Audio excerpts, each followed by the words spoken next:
Hey everyone, it's Corey Skaggs here with the Leash. Today we have our brand new max bracket that we're going to show you how to put on your boat. Before jumping into the install, we always recommend taking it to a certified mechanic to install your product. But here, for example, we'll show you how to put it on our boat today. Let's get into it. Beginning our install, we're first going to want to chock our motor. We'll do this with a simple 4x4 piece of wood and you're good to go.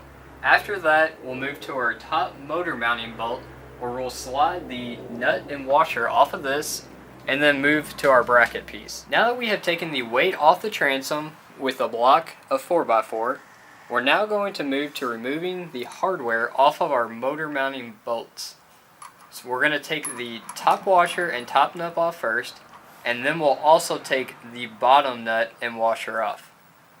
Now that we have our nuts and washers off our top and bottom motor mounting bolts, it's time to install our max bracket.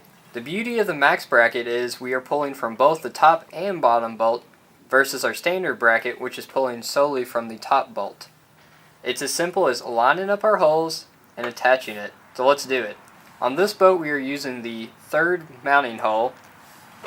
We'll attach it right here. It'll line itself up, and now we're almost done. Now that we have taken our max bracket and attached it to both sides of our motor, it's time to install the main tether of our leash to the max bracket.